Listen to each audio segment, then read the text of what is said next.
திருச்சிற்றம்பலம். பெண்ணமர் மேனியினாரும் பிறைவுள்கு செஞ்சடையாரும் கண்ணமர் நெற்றியினாரும் காதமரும் குலையாரும் என்னமரும் குணத்தாரும் இமயவர் ஏத்த நின்றாரும் பன்னமர் பாடலினாரும் பாண்டிக் கொடுமுடியாரே. எல்லாம் அல்ல அருள்மிகு வடிவுடைய நாயர் பாண்டிக் கொடுமுடிநாதர் திருவடிகளையும், எல்லாம் அல்ல சிவகாமி நமது கூத்தப்பெருமானுடைய திருவடிகளையும் மனமொழிமைகளால் வணங்குகின்றேன். சுவார்த்த சிற்றம்பலம். இதுவரை யாரெல்லாம் எனக்கு ஜோதிடம் கற்றுக் கொடுத்தார்களோ அனைத்து குருமாருடைய திருவடிகளையும், என்னை இந்த உலகத்துக்கு அறிமுகப்படுத்திய போற்றுதலுக்கும் வணங்கக்கூடிய குருநாதர் திண்டுக்கல் சிந்தாஞ்சலி அவருடைய திருவடிகளையும் மனமொழிமைகளால் வணங்குகின்றேன். சுவார்த்த சிற்றம்பலம். அனைவருக்கும் புத்தாண்டு வாழ்த்துக்கள். இன்னைக்கு நம்ம பார்க்க போறது ஒரு முக்கியமான விஷயத்த ஒரு மணி நேரம் பார்க்க போறோம். மிக முக்கியமான விஷயம். ஏன்னா இன்னைக்கு வருடப்பிறப்பு, தமிழ் வருடப்பிறப்பு. தமிழ் வருடப்பிறப்புனாலே உலக வருடப்பிறப்புன்னு சொல்லலாம். இந்த தமிழ் வருடப்பிறப்புன்னு சொல்றதே எனக்கு சொல்றது தப்பு. இது உலகத்தினுடைய வருடத்தினுடைய பிறப்பு. இதுதான் உண்மை ஆச்சுங்களா? ஏன்னா தமிழினம் அப்படிங்கிற ஒரு இனம் அது தோன்றிய உடனே, ஒரு மனித இனம்னு தோன்றிய உடனே இந்த மனித இனம் தன் தன் எண்ணங்களை பரிமாறிக்கொள்ள முதல் ஓசையாக வந்தது தமிழ். அப்படிதான் நான் நினைக்கிறேன். ஏன்னா முதல் ஓசை, அது என்ன சான்று இருக்கான்னு கேட்டா, இப்போ நம்ம வாயை மூடி இருக்கிறோம். வாயை திறந்து பாருங்க, என்ன ஓசை வருதுன்னு.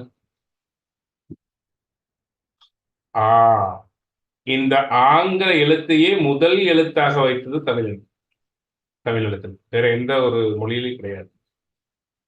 ஆங்கில எழுத்தை முதல் எழுத்தாக வைத்தது, தன் ஓசையை பரிமாறிக்கொள்ள, தன்னுடைய எண்ணங்களை பரிமாறிக்கொள்ள மனிதனுடைய முதல் பேச்சு மொழி அப்படின்னு சொன்னா தமிழ் தான். அதனாலதான் அது தோன்றிய காலம் என்னவென்றே தெரியாது அப்படிங்கிற மாதிரி சொல்றாங்க. அப்படிப்பட்ட இனம் ஒரு புத்தாண்டை, ஒரு ஆண்டு பிறப்பு என்று ஒரு ஆண்டை கொண்டாடுகின்றால் அர்த்தம் இல்லாம கொண்டாடாது. இந்த சித்திரை மாதம் 1ஆம் தேதிக்கும் இதை தமிழ் வருடப்பிறப்பாக கொண்டாடுவதற்கும், இதை முன்னோர்கள் வைத்ததற்கும் மிகப்பெரிய காரணம் வேணும். அந்த காரணம் தான் நம்ம சித்ரா பௌர்ணமி ஏன் கொண்டாடுகிறோம் என்ற ஒரு வகுப்புல உங்களுக்கு சொன்னேன். லக்னங்களிலே மேச லக்னம் காலபுருஷனுக்கு முதல் லக்னம். அது மேச மாதம் என்று சொல்வோம். மேசத்திலே சூரியன் சஞ்சாரம் செய்யக்கூடிய நாளை மேச மாதம் என்று சொல்வோம். இந்த மேச மாதத்தினுடைய பிறப்பைத்தான் நாம் தமிழ் வருட பிறப்பாக கொண்டாடுகிறோம்.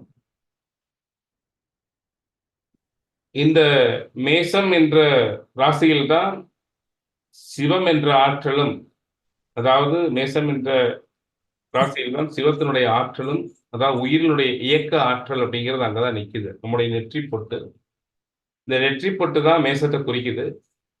இந்த நெற்றி பொட்டுல தான் உயிர் நின்று இயங்க ஆரம்பிக்குது. அனைத்து உயிர்களுக்கும் இந்த இடத்துல தான் உயிர் நின்று இயங்க ஆரம்பிக்குது. அது ஆட்டுக்குட்டியா இருந்தாலும் சரி, கோழி குஞ்சா இருந்தாலும் சரி, நம்மளா இருந்தாலும் சரி. இந்த இடத்துல ஒரு துடிப்பு இருக்கும். இந்த துடிப்பு தான் இந்த உயிரோடு சேர்ந்து இறைவனும் நடனம் புரிகின்றான் என்று சொல்கிறார்கள். இறைவன் நடனம் புரியும் இடம் 2 இடம். ஒன்று சிதம்பரம் தில்லையிலே, இன்னொன்று புருவ மத்தியிலே. இறைவன் நடனம் புரியும் இடம் புருவ மத்தி. அந்த புருவ மத்தி அப்படிங்கிறதா மேசம். இந்த புருவ மத்தியிலே இறைவன் பரம்பொருளாகிய ஈசன் நடனம் புரிகின்றான் என்றால், அந்த புருவ மத்திக்குள்ளே ஆத்மகாரனாகிய சூரியன் நுழையும் காலத்தை சித்திரை மாதம் முதல் தமிழ் வருடப்பிறப்பாக, அதைத்தான் வருடப்பிறப்பாக நாம் கொண்டாடுகிறோம். அங்கிருந்துதான் அந்த மேசராசியில் நாம் முதல்ல சொன்ன மேசத்துல காலபுருஷனுக்கு மேசத்திலே குருவும் புதனும் திக்பலம், அங்கே செவ்வாய் ஆட்சி, சூரியன் உச்சம், சனி நீசம். ஏனென்றால் ஒரு ஆன்மா இயங்குவதற்கு முன் கர்மா ஏற்படுவதில்லை. அதற்கு நேர் 7ஆம் பாகம் அப்படிங்கிறது காமத்தத்துவ ராசி துலாம். அந்த துலாத்திலே சந்திரன் இருக்கும் பொழுது, இங்க மேசத்திலே சூரியன் இருக்கும் பொழுது சித்ரா பௌர்ணமி ஏற்படுகிறது. இந்த சந்திரனை அம்பிகை என்று எடுத்துக்கொண்டால், இதை சூரியனை ஈசன் என்று எடுத்துக்கொண்டால், இறைவனை உலகெல்லாம் உணர்ந்து ஓதற்கு அரிய பெருமானாக இருக்கக்கூடிய சிவபெருமானை அம்பிகை ஆகிய அம்மா தான் நமக்கு வந்து இழுத்து காட்டுறா. ஏன்னா சூரியனுடைய நுண்ண ஆற்றல் நமக்கு நேரடியாக பயன்படுவதில்லை. சூரிய ஒளியை சந்திரன் பெற்று நமக்கு சுகமா மாற்றி கொடுக்குது நம்முடைய அமைப்புக்கு. அப்ப சூரியனுடைய அந்த நுண்ண ஆற்றலை இழுத்து ஒவ்வொரு கிரகம் பிரதிபலிக்குது. அப்பதான் சூரியனுடைய ஆற்றலை இழுத்தா எல்லா கிரகம் பிரதிபலிக்குது, தன்னுடைய ஆற்றலை வெளிப்படுது. அப்ப சூரியன் இயக்கத்திற்கு சிவம் என்றால் சக்தி ஆகிய அம்பிகை தான் மாயா சக்தி. அந்த மாயை தான் நமக்குள்ள இந்த உலகம் இயங்குவதற்குண்டான தன்மை ஏற்படுத்தி உலகத்தை இயங்க வைக்குது. அதைத்தான் நடராஜருடைய சன்னதியில பார்த்தீங்கன்னாலும் நடராஜருக்கு முன்னாடி ஒரு ஸ்டெப்பு அம்பிகை வந்து நடராஜரையும் ஒரு கண்ணால் நம்மையும் பார்க்க வண்ணம் இருப்பார். ஒரு கண்ணால் நம்ம பார்த்து ஒரு கண்ணால் நடராஜரை பார்க்க மாதிரி இருப்பான். சுவாமியை நமக்கு காட்டுவா. அதாவது சுரூப நிலையில் இருக்கக்கூடிய உருவமே அற்ற உலகெல்லாம் உணர்ந்து ஓதற்கரியவனாக இருக்கக்கூடிய பெருமானை, இன்ன தன்மை என்று அறியொன்னா பெருமானை தடத்த நிலையில உருவமாக மாற்றி அந்த உருவத்துக்குள்ள கொண்டு வந்து நம்ம இவன் தான் உங்க அப்பாடான்னு காட்டுறார். சாதாரணமா வழக்கத்தில் கூட எல்லா குடும்பத்திலும் குழந்தைக்கு தந்தையை அறிமுகப்படுத்துவது தாய் தான். அப்படி உலக உயிர்கள் மாயையிலே வந்து இறங்கக்கூடிய மாயையில் இறங்கினாத்தான் உலகமே மாயை தான். மாயைக்குள்ள அகப்பட்டாதான் மனிதன் இந்த உலக இயக்கம் நடைபெறும். அந்த உலக இயக்கத்தை தான் நாம் சித்திரை மாதம் என்று கொண்டாடுகிறோம், வருட பிறப்பு என்று கொண்டாடுகிறோம், சித்ரா பௌர்ணமி என்று கொண்டாடுகிறோம். இந்த சித்திரை மாதத்திலே பார்த்தீங்கன்னா சிவாலயங்களில் எல்லாம் ரொம்ப உற்சவ திருவிழாக்கள் நடைபெறும். மதுரை, கொடுமுடி, இந்த மாதிரி பெரிய பெரிய சிவாலயங்கள் எல்லாம் இறைவனுக்கு தேர் திருவிழா, உற்சவ திருவிழா நடைபெறும். காரணம் என்ன? மேச மண்டலம் என்று சொல்லக்கூடிய முதல் மண்டலத்திலே இறைவனுடைய நடனத்தை கொண்டாடும் விதமாக இது நமக்கு கொடுக்கப்படுகின்றது. இப்போ இதோட போது சொல்லியிருக்கேன். இன்னைக்கு வகுப்புக்குள்ள போலாம். அதனால தமிழர்கள் ஒரு விஷயத்தை பிடிக்கிறாங்க அப்படின்னா அதுல ஒரு மிகப்பெரிய காரண காரியம் இல்லாமல் பிடிக்க மாட்டாங்க. மிகப்பெரிய காரண காரியம் இல்லாமல் ஒரு விஷயத்த சொல்ல மாட்டாங்க. இப்ப இன்னைக்கு நாம பார்க்க போறது என்னன்னு கேட்டீங்கன்னா, மிக முக்கியமான ஒரு வகுப்பு. பூமி அப்படிங்கிறது உருண்டையானது அப்படிங்கிறது தெரியும். முதல்ல தட்டையானதுனாங்க, அப்புறம் உருண்டையானது அப்படிங்கிறது நமக்கு தெரியும். இந்த பூமியில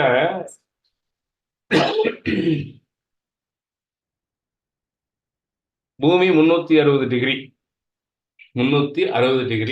இந்த பூமியினுடைய மொத்த கோணம் அப்படின்னு சொன்னா 360 டிகிரி. இதுல பூமியினுடைய நடு ஒரு பிரம்மாண்டமான ஒரு கோடை நம்ம வரைஞ்சோம் அப்படின்னா அதுதான் வந்து வடதுருவம் தென்துருவத்தை இணைக்கும் கோடு.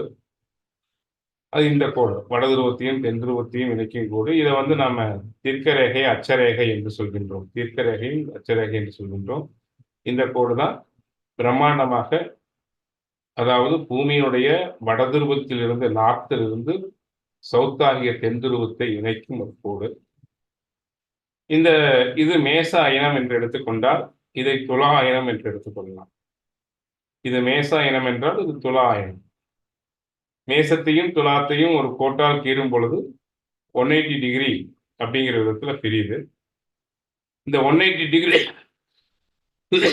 டிகிரியில மேசம் ஒரு புள்ளி என்றால் பகல் என்றால், துலாம் வந்து இரவு. இது ஒரு பகுதினா இது ஒரு பகுதி. இது வந்து நார்த் அப்படின்னா இது சவுத்து. அப்போ இந்த தீர்க்கரேகை அச்சரேகையினுடைய இதைத்தான் நீங்க படத்துல காண்கிறீங்க. இதை மேசமாகவும் இதை வந்து துலாமாகவும் பிரிச்சிடறோம். கடகரேகை மற்றும் மகர ரேகை பற்றி விரிவாக காண்பதற்கும் அச்சரேகையும் தீர்க்கரேகையும் பற்றி முதலில் காண்போம். கணிதத்தில் ஒரு வரைபடத்தில் 2D கிராப் மேப் ஒன்றில் ஒரு புள்ளியில் ஒரு இடத்தை குறித்து காட்டுவதற்கு அந்த புள்ளி X என்ற அச்சில் இருந்து எவ்வளவு தூரம் Y என்ற அச்சில் இருப்பதாக நாம் குறித்துக் கொள்வோமானால் இந்த இரண்டையும் XY என்று குறிப்பிடுவோம். அப்ப அந்த XY அப்படிங்கிறது என்ன கேட்டீங்கன்னா, எக்ஸ் இதுன்னா இது ஒய். நாம கிராப் பயன்படுத்தியிருப்போம். படிக்கும் காலத்துல கிராப் மேப் பயன்படுத்தியிருப்போம்.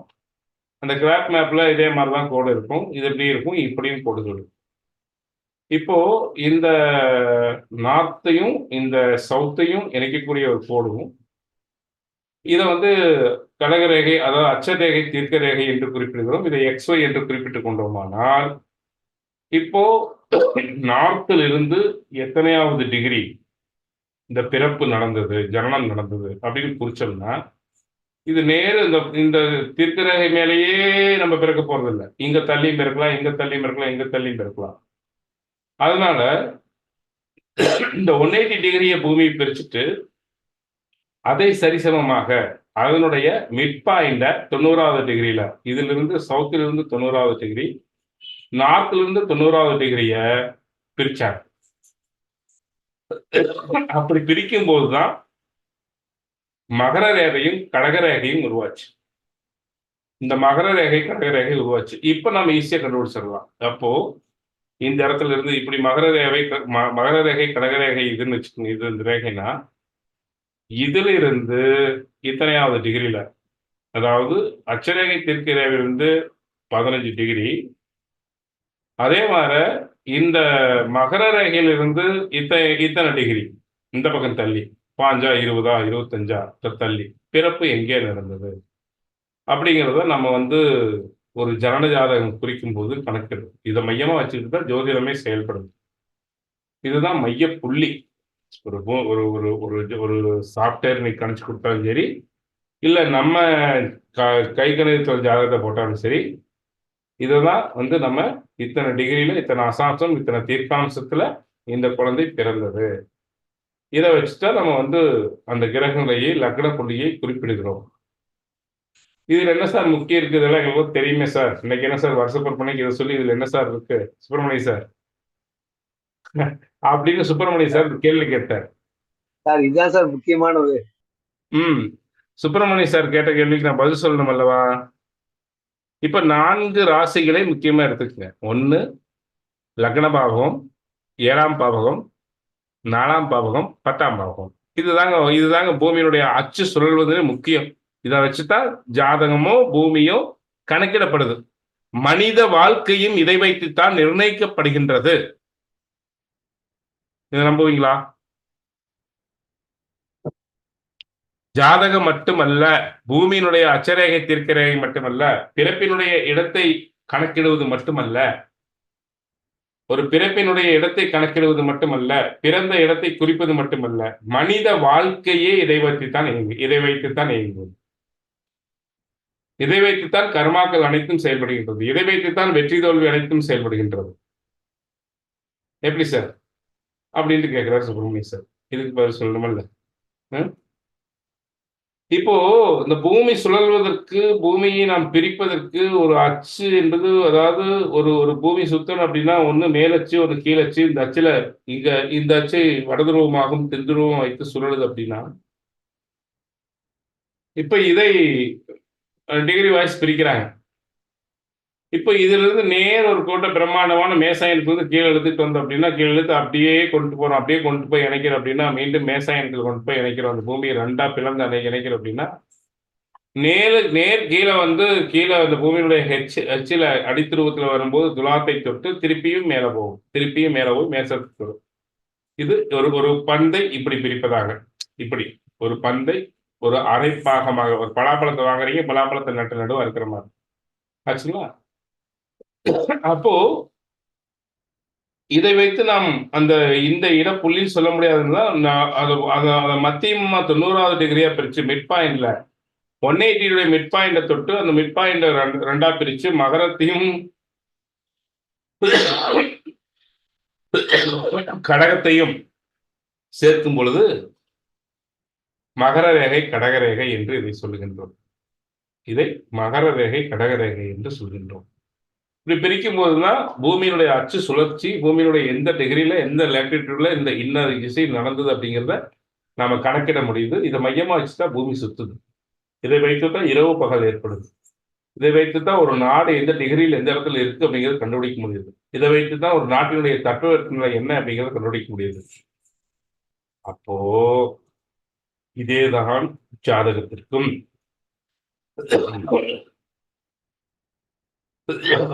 எப்படின்னு எடுத்துட்டீங்கன்னா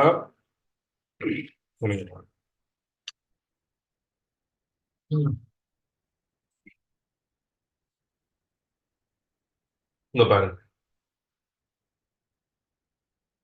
மேசத்தையும் துலாத்தையும் 180 டிகிரியில பிரிச்சா, அதே போல இந்த மேச துலாத்தினுடைய மிட்பாயிண்ட் சொல்லக்கூடிய 90 டிகிரி அப்படிங்கிறது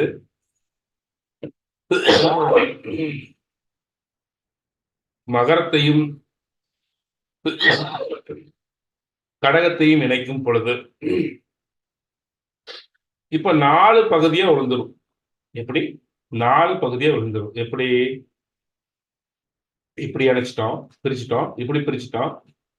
ஒரு கோசக்காய் நாலா பங்கு ஓட்ட மாதிரி, ஒரு பூசணிக்காய் வாங்கி வெட்டி நாலா வெட்டுவாங்கல்ல, அந்த இதுக்கெல்லாம் டிஸ்ட்ரிக் எல்லாம் இப்படி அரிஞ்சா 4 தூரமா இருக்குமில்ல, அது போல பூமியை 4 90 பிரிச்சாச்சு ஆச்சுங்களா. இந்த ராசி மண்டலத்தையும் 4 90 பிரிச்சாச்சு.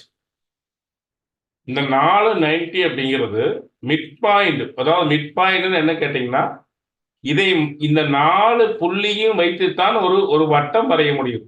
இந்த 4 புள்ளியும் வைத்துத்தான் ஒரு வட்டம் இணையும். இந்த 4 புள்ளி இல்லைன்னா ஒரு வட்டம் ஆகாது. 4 புள்ளியும் முக்கியம். இந்த 4 புள்ளியினுடைய தன்மையை வைத்துத்தான் இந்த வட்டத்தினுடைய தன்மை அமையும். ஒரு புள்ளி இங்க வச்சு ஒரு புள்ளி இங்க வச்சுட்டீங்கன்னு வச்சுக்கோங்க, எங்கோ இப்படி போய் அருங்கோணம் ஆயிரும், வட்டமா வராது ஆச்சுங்களா. அப்போ வாழ்க்கையினுடைய சுழற்சி என்பது பிறப்பில் ஆரம்பித்து இங்கே சுகத்தை தேடி காமத்தில் விழுந்து கர்மாவை தேடி இங்கே மீண்டும் ஞானத்தை அடைந்து இறைவனிடத்தில் சேர்கின்றது. இதுதான் வாழ்வினுடைய மொத்த தத்துவமே. அப்போ லக்ன பாவகம் என்ற ஒரு பாவகம் அதற்கு நேர் எதிர்த்துவமான 7ஆம் பாவகத்தை மையமாக வைத்து இயங்குகின்றது. ஒரு ஆண் என்பவன் பெண்ணை மையமாக வைத்து ஒரு பெண்ணைத்தான் மையமாக வைத்து அந்த பெண்மையை நாடித்தான் இயங்கலாம். பெண் என்பவர் ஆணை நாடி இயங்குகின்றார். இதுதான் கணவன் மனைவி, இதுதான் காதலன் காதலி, இதுதான் தனி மனிதன், இது குடும்ப வாழ்க்கை, காமம், கணவன் மனைவி. அப்போ இந்த 2 180 சொல்லக்கூடிய இந்த மையப்புள்ளி சரியாக அமைந்துருச்சு அப்படின்னா, ஒரு பூமியை ஃபர்ஸ்ட் 2 அருங்கோணமா 4 கோணமாக்குவதற்கு முதல் கோணமாகிய சூரியனும் இந்த சூரியன் இருக்கின்ற மேசமும் துலாமும் சரியா 180 அமைஞ்சு நல்லா சிறப்பா அமைஞ்சிருச்சுன்னா, ஒரு ஜாதகத்துல லக்ன பாவகம் 7ஆம் பாவகம் லக்னம் பலம் பெற்று 7ஆம் பாவம் சிறப்பா அவனுக்கு அமைஞ்சிருச்சு அப்படின்னா, இதன் மூலம் கிடைக்கும் வித்துக்கள், இதன் மூலம் கிடைக்கும் பரிசுகள் தான் எதுன்னு கேட்டீங்கன்னா, இந்த மகரமும் இந்த கடகமும். இந்த லக்ன பாவகத்தின் மூலமும் 7ஆம் பாவகம் ஆகிய மனைவி என்று சொல்லக்கூடிய சமூகம் என்று சொல்லக்கூடிய காமத்தத்துவ ராசியின் மூலம் இந்த உயிர் இந்த காமத்திலும் சமூகத்திலும் இயங்குவதால் கிடைப்பது ஒன்று கர்மா, நித்திய வேலைப்பாடு, ஒன்று சுகம், வீடு, வாகனம், சொத்து, தாய். இதெல்லாமே என்ன ஆகுது? இந்த உயிரினுடைய இயக்கத்தன்மையை வைத்துத்தான் ஒரு பெண் தாய்மை அடைகிறதுனாலும் இந்த கணவன் மனைவி உறவு சரியா இருக்கும்போது அங்க தாய்மை அடையலாம், அங்க தாய்மையே கிடைக்குது. அப்போ இந்த உலகத்தோடு ஒரு உயிர் இயங்கும் தன்மை இந்த 7ஆம் பாவகம் யாருக்கு சரியா அமைதோ அதனுடைய பரிசாக கிடைப்பதுதான் 90 டிகிரியில கிடைக்கக்கூடிய இந்த 4ஆம் பாவத்தினுடைய காரகத்துவமும் 10ஆம் பாவத்தினுடைய காரகத்துவமும். ஒரு மனிதன் குடும்பம் ஆனதுக்கு அப்புறம் தான் வேலைக்கு போறான், தொழில் செய்யறான், சம்பாதிக்கணுங்கிறான், நித்திய கர்மா மாற்றுறான், அவனுக்கு 10ஆம் பாவத்தினுடைய தன்மை செயல்படுது. அதுபோலதான் இங்க வீடு வாங்குறான், காரு வாங்குறான், சுகமா இருக்கிறான், இந்த பெண்ணாகப்பட்டவர் தாய்மை அடைகின்றார். இதெல்லாம் அந்த பெண்ணுக்கும் செயல்படுறது அங்கதான்.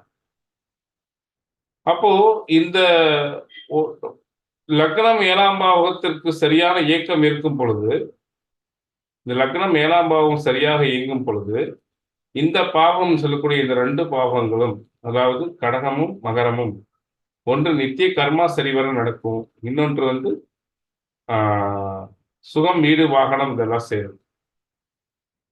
இதுதான். இந்த 4 வீடும் ஏன் முக்கியம் அப்டின்னா, அட்சரேகையும் அதாவது தீர்க்க ரேகையும், அட்சரேகையும், மகர ரேகையும், கடக ரேகையும் எப்படி பூமிய பிரிச்சாங்களோ, இந்த 4 பாவகங்களும் ஒரு ஜாதகத்துல 1, 7 அப்படிங்கிறது சரியா இயங்குச்சு அப்படின்னா, 4, 10 சரியா இயங்கும். இந்த 4, 10ஆல நமக்கு கிடைக்கக்கூடியது என்ன சார்? இத படிச்சுட்டு போய்க்கலாம் அதுக்கு. பூமி ஒரே சமதளமாக இல்லாமல் கோள வடிவம் பெற்றிருப்பதால் வரைபடத்தில் 2D என்ற கிராப் முழு எண்களுக்கு பதிலாக பாகைகளும் டிகிரி அவற்றின் குறிகளும் 0 பாகை கோட்டிலிருந்து அவற்றின் திசையும் பயன்படுத்தப்படுகின்றது. 0 பாகை தீர்க்க ரேகையில் புவியை கிழக்கு அரைக்கோளமாகவும் மேற்கு அரைக்கோளம் என்று இரண்டாக பிரித்து ஒவ்வொன்றுக்கும் 180 பாகைகள் என குறிப்பிடப்பட்டுள்ளது. இதுல இந்த பக்கம் 180, இந்த பக்கம் 180. இதை நடுவு பிரிக்கும் போது 90 டிகிரி இதுல வெட்டுவோம். இப்படி வச்சுட்டா நம்ம அந்த ஒரு குழந்தை பிறக்கக்கூடிய ஒரு இடத்தை நாம் குறிப்பிடுகிறோம். ஆச்சுங்களா? அடுத்தது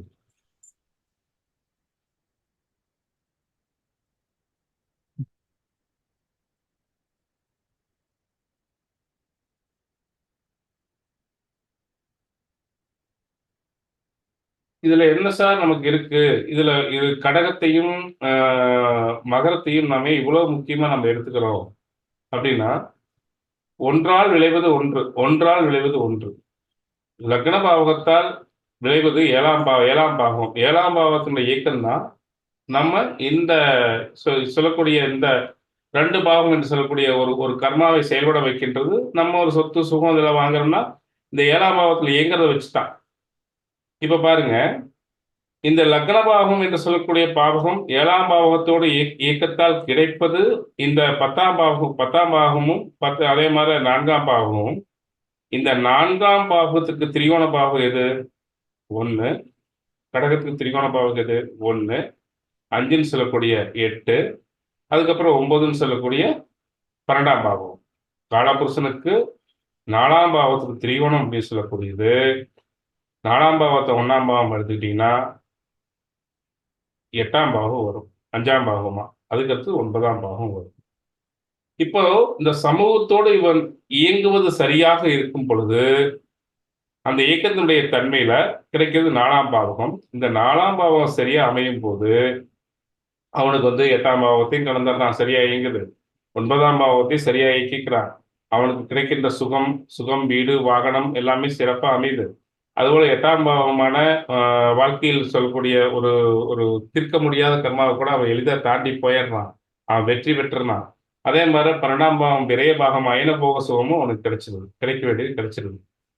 யார் ஒருவருக்கு 7ஆம் பாவம் சரியில்லையோ அங்க 4ஆம் பாவம் ஊத்திக்குது. எத்தனை சம்பாதிச்சாலும் எதுவும் வாங்க முடியல, பொருள் வாங்க முடியல, வீடு கட்ட முடியல, அதை பண்ண முடியல, இதை பண்ண முடியல, சுகம் இல்லை.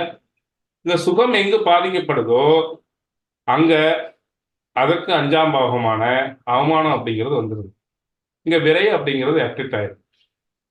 அதே போல 10ஆம் பாவகத்தை நாம் முதன்மை பாவமாக வைத்துக் கொண்டால் 10ஆம் பாவகத்திற்கு 5ஆம் பாவம் சொல்லக்கூடிய 10ஆம் பாவகத்திற்கு சரியா இயங்கும் பொழுது 2ஆம் பாவகமான குடும்பம், அன்றாட வரவு செலவு, அவனுடைய பேச்சுத்தன்மை, அவனுக்கு கிடைக்கக்கூடிய மதிப்பு, இது எல்லாமே சரியா கிடைச்சிடும். இந்த 10ஆம் பாவம் என்ற மையப்புள்ளி சரியா அவனுக்கு கிடைச்சிடும் போது இந்த 7ஆம் பாவம் சரியா இருந்ததுன்னா 10ஆம் பாவம் சரியா அமைஞ்சிடும். 10ஆம் பாவம் சரியா அமைஞ்சதுன்னா அதுக்கு 5ஆம் பாவமான இந்த பாவகத்தை ஈஸியா கடந்துடுறான். அதில் கிடைக்கக்கூடிய காரகத்துவம் அனைத்து அவனுக்கு கிடைச்சிருது.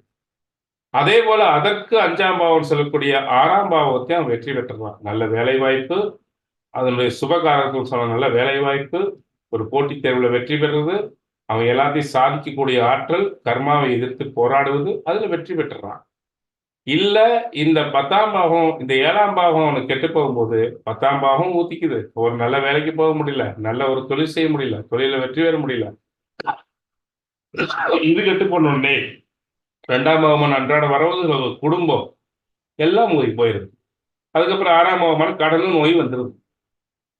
எப்படி பூமி மேசத்தையும் துலாத்தையும் தீர்க்கரேகை அச்சரேகையாக கொண்டு, மகரத்தையும் கடகத்தையும் மகர ரேகை அச்சரேகையாக கொண்டு, மகர ரேகை கடகரேகையாக கொண்டு 4ஆக பிரிக்கப்பட்டு, இந்த பூமியினுடைய இயக்கத்தை எவ்வாறு நாம் குறிப்பிடுகிறோமோ, பூமியினுடைய இயக்கத்தை எவ்வாறு கண்டறிகிறோமோ, அதுபோல ஒரு மனிதனுடைய கௌரவத்தையும் புகழையும் மதிப்பையும் அவன் வாழ்க்கையினுடைய செயல்பாட்டையும் தீர்மானிப்பது 7ஆம் பாவகமே. அதனாலதான் நான் 7ஆம் பாவகத்தை அவ்வளவு தூரம் நான் வலியுறுத்துறதுக்கு காரணம். 7ஆம் பாவகம் முக்கியம் என்று சொல்வதற்கு காரணம், 7ஆம் பாவகம் தான் ஒரு லக்ன பாவகம், 7ஆம் பாவகம் ஒரு ஜாதகத்தில் முக்கியம் என்று சொல்வதற்கு காரணம், லக்ன பாவகம் சரியா அமைந்து 7ஆம் பாவகம் சரியா அமைஞ்சிருச்சு அப்படின்னா, அந்த மனிதன் கட்டாயம் அவன் குலத்திற்கேற்ப தன்மைக்கேற்பவாது வெற்றி பெறுவான். வெற்றி பெறாம இருக்க மாட்டான். இப்ப இந்த 1, 5, 9 சொல்லக்கூடிய திரிகோண பாவம் தான் முக்கியம் அப்படின்னா, திரிகோண பாவங்களை பொறுத்தவரையிலும் எப்பவுமே லக்ன பாவத்தை தாங்கி பிடிக்கும் பாவகங்கள். திரிகோண பாவங்களை பொறுத்தவரையிலும் லக்னமாகிய ஜாதகருக்கு ஒன்று பூர்வ புண்ணியத்தை கொடுத்து தாங்கி பிடிக்குது, இன்னொன்னு 9ஆம் மரமாகிய பாக்கியத்தை கொடுத்து லக்ன பாவத்தை தாங்கி பிடிக்குது. லக்ன பாவகத்தை விழாமல் தாங்கி, லக்ன பாவகம் என்ற ஒரு ஜாதகர் ஒரு 2 காலை வச்சு நடக்கிறார் அப்படின்னா, அந்த நடப்பதற்கு ஒரு கால் 5ஆம் பாவகம், இன்னொரு கால் 9ஆம் பாவகம். இதுல எது கேட்டாலும் ஒத்த கால் தான். லக்னம் சரியா இயங்காது. அதுதான் அதனுடைய அர்த்தம். லக்னம் இயங்குவதற்கு முழு ஆற்றல், ஒரு லக்னம் இயங்குவதற்கு முழு சக்தி கொடுப்பது 5ஆம் பாவமும் 9ஆம் பாவமும். 5ஆம் பாவம் 9ஆம் பாவமும் லக்னம் இயங்குவதற்கு முழு சக்தி. அப்போ இந்த 5, 9 சொல்லக்கூடிய லக்னம் இயங்குவதற்கு கொடுக்குது. இந்த 5, 9 பிரிச்ச ஜாதகத்திலிருந்து எடுத்துருங்க. இந்த 5, 9 தனியா எடுத்துட்டீங்கன்னா மீதி மிஞ்சறது 3ஆம் பாவம் 11ஆம் பாவம் மிஞ்சும். இந்த நான் சொன்ன இந்த 4, அதாவது நான் காலபுருஷ தத்துவப்படி கடகத்துக்கு 1, 5, 9ம் மகரத்துக்கு 1, 5, 9யும் மேசத்தையும் துலாத்தையும் ஒரு பேப்பர்ல குறிச்சிட்டீங்கன்னா, ஒரு பேப்பர்ல போறீங்க, ஒரு ஜாதகத்தில் மிக முக்கியம் லக்ன பாவமான மேசம், அது ஆதாரமாக வைத்து சார்ந்து இயங்குவது துலாம். இந்த ஒரு கோடு போட்டுட்டு இந்த 2ஐயும் முக்கியமா எடுத்து ஒரு பதிவில் வச்சுக்கிறீங்க.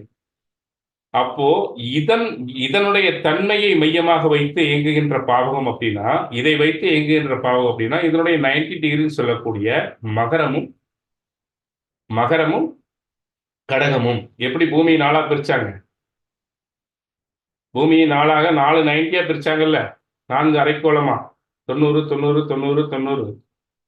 இதை வச்சுதான் நம்ம இந்த இடத்துல இத்தனை மணிக்கு இந்த இடத்துல இன்ன டிகிரியில அச்சரேகை திருக்கரேகையிலிருந்து இத்தனாவது டிகிரியில, மகர ரேகை கடகரேகையிலிருந்து இத்தனாவது டிகிரியில இந்த குழந்தை ஜனிச்சதுன்னு நம்ம கணக்கிடுறோம். அப்போ இந்த 4 ராசிகளையும் குறித்து கொண்டு இந்த 4 ராசிகளையும் மையமாக வைத்து இயங்கும் பாவகங்கள் அப்படின்னு குறிச்சிங்கன்னா, ஒன்று 8ஆம் பாவகம், இன்னொன்று 12ஆம் பாவகம், இது 4ஆம் பாவகத்தை திரிகோணம், இன்னொன்று 10ஆம் பாவகத்தை திரிகோணமான 2ஆம் பாவம் 6ஆம் பாவம் குறிச்சிங்கன்னா, காலபுருஷ தத்துவப்படி கடகத்தை மையமாக வைத்து இயங்கும் பாவகம் விருச்சகமும் மீனமும் வந்துடும். மகரத்தை மையமாக வைத்து இயங்கக்கூடிய பாவகம் அப்படின்னு எடுத்துக்கிட்டீங்கன்னா ரிஷமும் கன்னியும் வந்துடும். இப்போ மேசம், துலாம், கடகம், கன்னி, அதுக்கு அடுத்தது விருச்சகம், அதுக்கு அடுத்தது மகரம், அதுக்கு அடுத்தது மீனம். மொத்தம் எத்தனை பாவகம்? 8 பாவகம். 8 பாவகம் இதற்குள்ள அடங்கிடுச்சு. மீதி இருக்கிறது எத்தனை பாவகம் சார்? 4 பாவகமா சுப்பிரமணியம் சார்? ஆமா சார், ஆமா, நீ 4 சார்.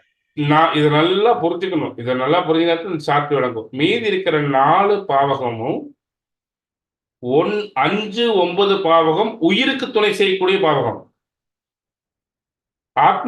நமக்கு ஆத்மாவுக்கு இயங்குறதுக்கு சக்தி எனர்ஜி கொடுக்கக்கூடிய பாவகம் 5, 9.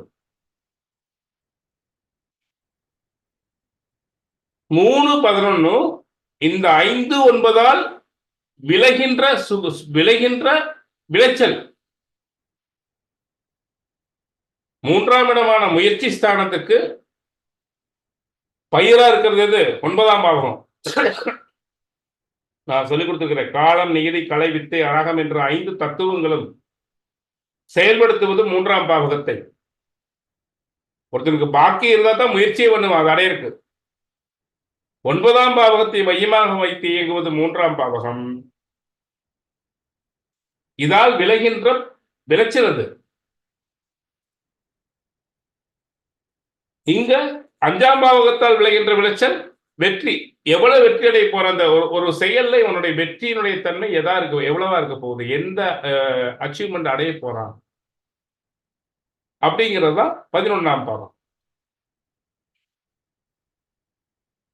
நான் சொல்றது புரியுதா குணசீலன் சார்? ஐயா புரியுதுங்க ஐயா. கவனமா கேளுங்க. சரிங்க. இதுல இந்த 1, 7 எப்படி பூமி கடகரை தீர்க்கரேகையும் அச்சரேகையும் மையமாக வைத்துத்தான் பூமியே சுத்துதோ, பூமியினுடைய நீங்க ஒரு பூமி சுத்துது, பூமியினுடைய இந்த அச்சு வடதுருவ அச்சு தென்துருவ அச்சுல ஒண்ணு கழட்டுச்சுன்னா பூமி விழுந்துடாதா சார்? பூமி உருண்டு போயிடாதா? பூமி எந்த அச்சுல பிடிமானத்தை சுத்துது? வடதுருவ தென்துருவ அச்சு வச்சுதான் சுத்துது. உண்டா இல்லையா சார்? ஆமாங்கய்யா. இந்த வடதுருவம் என்பது லக்னம் என்றால், தென் துருவம் என்பது 7ஆம் பாவகம். இந்த அச்சில் ஒண்ணு கலந்ததுன்னா என்ன ஆகும்? பூமி இன்னொரு கிரகத்தோட மோதி சுற்றுப்பாதையை மாத்தி அடிச்சு நொறுங்கிடும். அதுபோல எந்த ஒரு மனிதனுடைய வாழ்க்கையும் லக்ன பாவகம் 7ஆம் பாவகம் கலந்தது அப்படின்னா மற்ற பாவகங்கள் பலம் இருந்தும் பிரயோஜனம் இல்லை. லக்னம் 7ஆம் பாவகத்தால் விளைகின்றதுதான் 10ஆம் பாவகமும் 4ஆம் பாவகமும். இந்த 4ஆம் பாவத்துக்கு திரிகோணமான பாவகங்களும் 10ஆம் பாவத்துக்கு திரிகோணமான பாவகங்களும் 1, 7 பாவகத்தால் விளைகின்ற சொத்துக்கள்.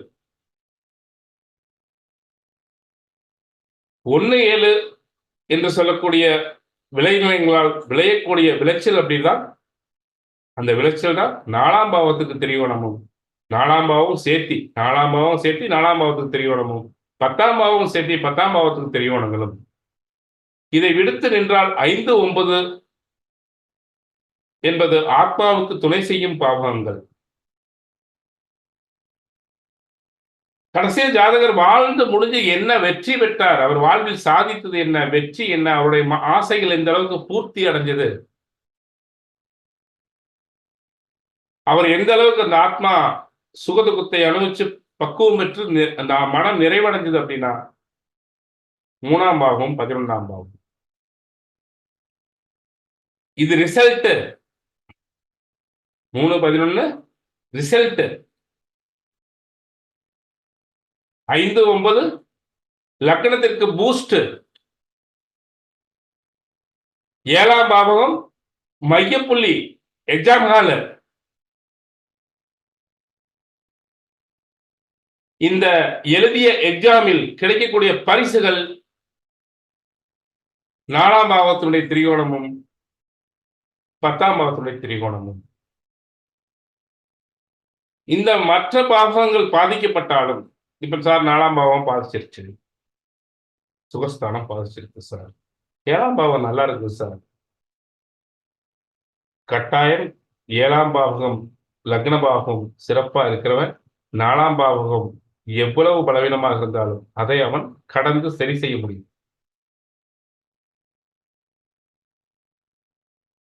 அவன் போதுங்கிற திருப்தியிலே வாழ்வான். அவன் பெரிய பங்களா தேவையில்லை, கூரை குடிசையில் இருந்தாலும் பங்களாவில் வாழ்ற மாதிரி வாழ்வான், நிம்மதியோடு வாழ்வான்.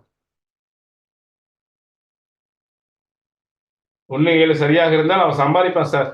நல்ல கணவன் மனைவி அச்சீவ்மெண்ட் அமைஞ்சிச்சுன்னா அவங்க சமூகமும் அவனை ஏற்றுக்கொண்டால் அவன் 4ஆம் பாவமான சொத்து சுகம் வாங்காமல் இருக்கமானா வாங்கியே தீருவான். அங்க பால்ட்டே வராது. 1, 7 நல்லா அமைஞ்சிச்சுன்னா அங்க பால்ட்டு வராது சார். இவன் ஓட்டு வீடு கட்ட போறானா, மச்சு வீடு கட்ட போறானா, பங்களா கட்ட போறானா அப்படிங்கிற நிர்ணயிக்கிறது தான் 5, 9. எல்லாம் வீடு தானே சார். 1-7 நல்லா இருந்தா கூரை குடிசையில் இருந்தாலும் நிம்மதியா இருக்கிறோம் இல்லை சார், சந்தோஷமா வாழ்றோம் சார். சார், மனித வாழ்வினுடைய ஒரு லட்சியம், மனித வாழ்க்கையினுடைய ஒரு உணர்வு, மனித வாழ்க்கையோட திருப்தி அப்படிங்கிறது என்ன சார்? எந்த அளவு நான் சந்தோஷமாக வாழ்ந்தேன் என் வாழ்க்கையோடு, எனக்கு கிடைத்த இப்பிறவியை நிம்மதியாக எந்த அளவில் கடந்தேன், முதல் அச்சீவ்மெண்ட். 2வது, எந்த அளவு இந்த சமூகத்துக்கு நான் இந்த பூமிக்கு வந்ததுல ஒரு பேரும் புகழும் எனக்கென்று ஒரு இடத்தை பிடித்தேன். இந்த 2 தான். இந்த 2ல 1-7 சரியா அமைஞ்சிருச்சு அப்படின்னா பெரும்பகுதி எந்த ஜாதகமும் தோற்று போகாது. ஒரு ஜாதகம் தோற்று போகுதுன்னா லக்னம் 7 சரியா அமையாதனாலதான் ஜாதகம் தோற்று போயிடும். இந்த லக்னம் 7 அப்படிங்கிறதுக்கு துணை செய்யும் போகமான 5ம் 9ம் நல்லா இருக்கும்போது மிகப்பெரிய வெற்றியும், சுமாரா இருக்கும்போது மத்தியமான வெற்றியும், 30% தான் இருக்குதுன்னா போது சராசரி மனிதனா நானும் ஒரு குடும்பம், வாழ்க்கை, நிம்மதியாக என் மனைவியோடு என் குடும்பத்தோடு வாழ்ந்தேன் என்றவாறு வாழ்க்கையும் வாழுகின்றார்கள்.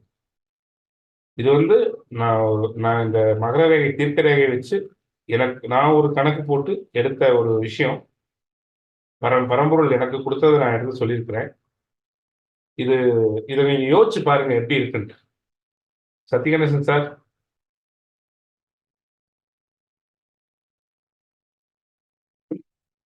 சுப்பிரமணி சார், எப்படி இருக்கு சார்? உண்மையில மிகச்சிறப்பு சார். இந்த கடைசியா மிஞ்சிற பாவம் ஒரு 4 பாவம் சொன்னீங்களா சார்? 5, 9 சப்போர்ட் வந்து 1வது பாவத்துக்கு, லக்ன பாவத்துக்கு உறுதுணையாக இருப்பது 5, 9. மீதி கடைசியில மிஞ்சினது 3ம் 11ம். அது ரிசல்ட். ஆமா, ரிசல்ட். அந்த ரிசல்ட் 3ஆம் பாவங்கிறது கால்மீதி கலை வித்தியாரத்தை அதை சார்ந்து இயங்கும். இயங்கி மனிதன் வெற்றி பெறுவான். 11ஆம் பாவம் வந்து வெற்றி. சிறப்பு சார். 5ஆம் பாவம் புண்ணியத்தை எவ்வளவு சேர்த்து வச்சுக்கணும் அவ்வளவு வெற்றி பெறுவான். 5ஆம் பாவத்துக்கு புண்ணியத்தை எவ்வளவு சேர்த்துக்கணும் அவ்வளவு வெற்றி 11ஆம் பாவம் கொடுக்கும். ஆமா சார், 5ஆம் பாவத்தை பொறுத்து 12ஆம் பாவம் கொடுக்கும். அதே மாதிரி நீங்க சொன்ன மாதிரி 1, 7 பலமான, 4 பலமான பரவாயில்ல, அவன் சின்ன ஒரு நிம்மதியான வாழ்க்கை வாழ்வான். சின்ன வீட்டுல இருந்து கூட நிம்மதியா வாழ்வான். சின்ன வீட்டுல இல்ல சார், அந்த சின்ன வீடு இல்ல சார், அதான் அவனுக்கு ஒரு குடிசை வீடு சார். குடிசை வீடு சார், குடிசை வீடு. அப்படி இல்லைன்னா ஒரு என்ன சொல்றது, வேற ஓலை வீடு. போதும் என்று மனதோடு வாழ்வான்.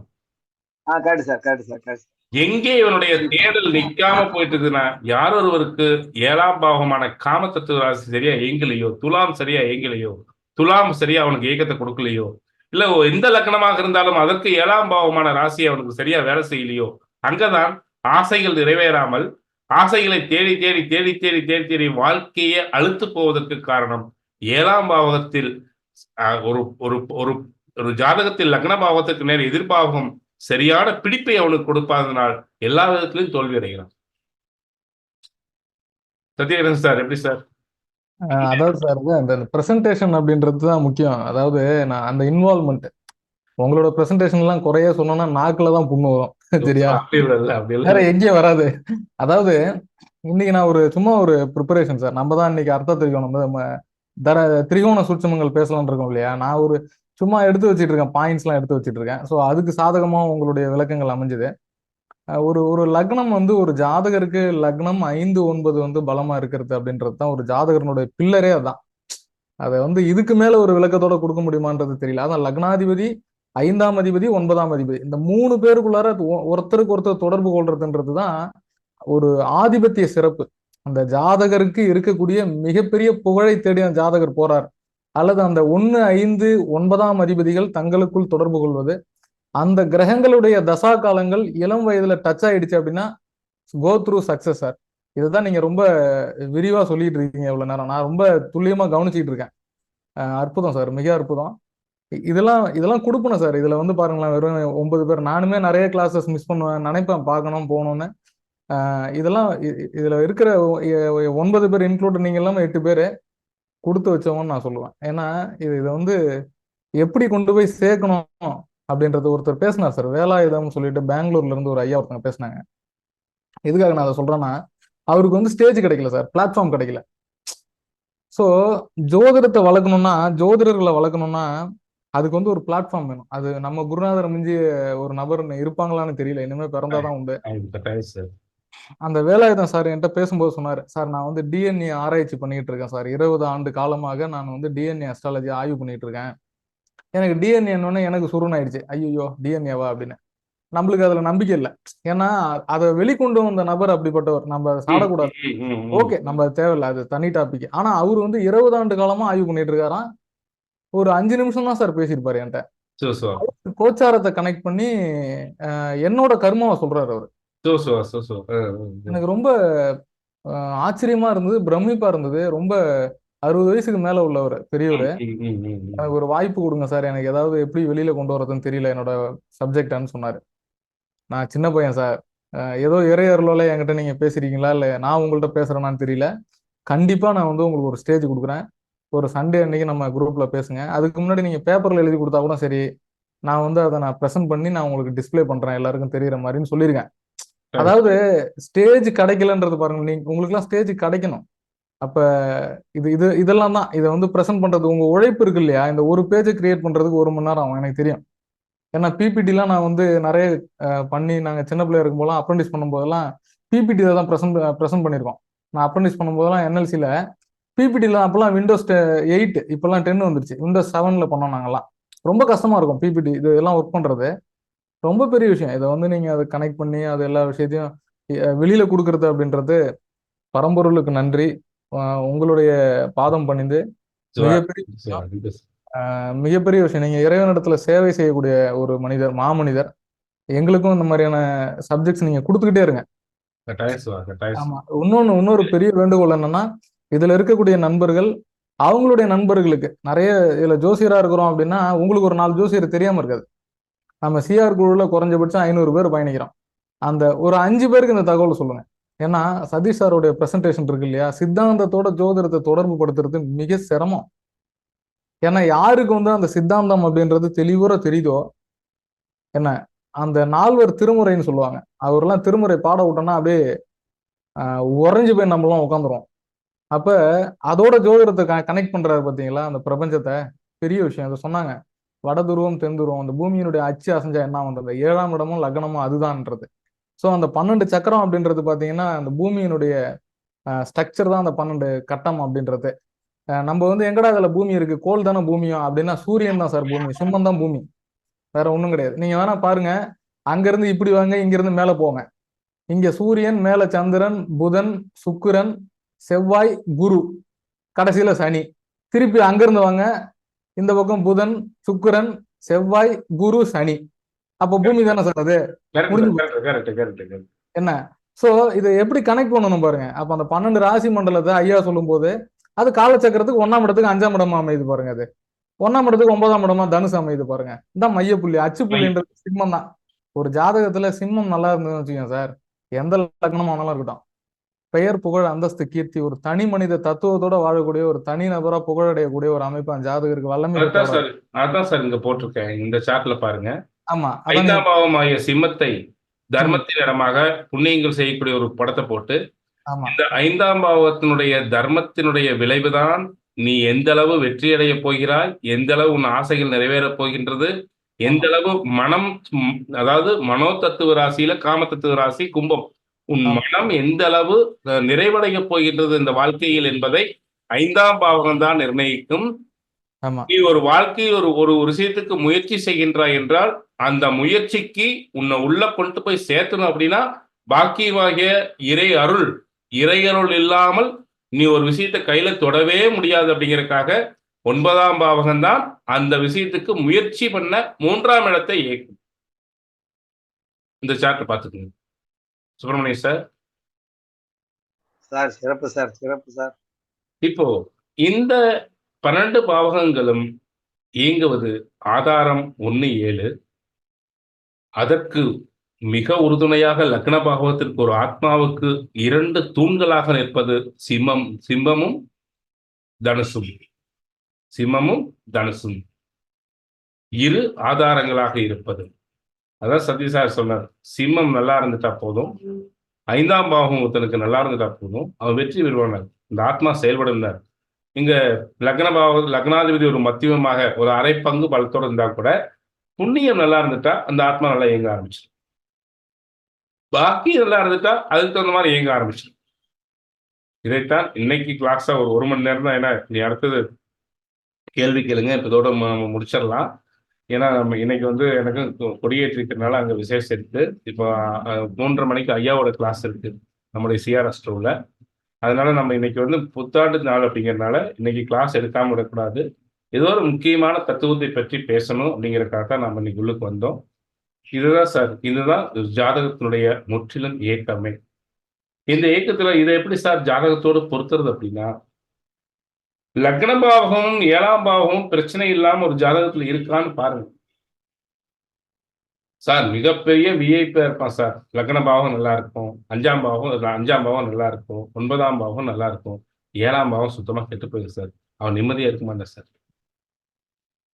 அவன் எங்காவது அன்புக்கு ஏங்குதான் சார். அவன் வாழ்க்கையில் நிறைவடையாத ஆசையோடு தான் இருப்பான் சார். எல்லாமே நல்லா இருக்கு, ஜாதகம் மிகப்பெரிய ஒரு பிரம்மாண்டமான வெற்றியில் இருந்தா கூட அந்த ஜாதகம் 7ஆம் பாவம் சரியில்லாதனால என்னைக்கு வேணாலும் அச்சு முடிச்சுட்டு வந்து விடலாம் சார். ஒரு வண்டியில போல்ட் போட்டிருக்கு சார். ஒரு வண்டியில வந்து ஒரு வீல் சுத்தறதுக்குண்டான போல்ட் அப்படின்னு சொல்றது ஒண்ணு வந்து அச்சு சக்கரம், இன்னொன்னு அதுல போடுற போல்ட். இதுல எது கண்டாலும் வேகமா ஓடும், ஆனா எங்க கழண்டுட்டு போகும் தெரியாது ஆச்சுங்களா.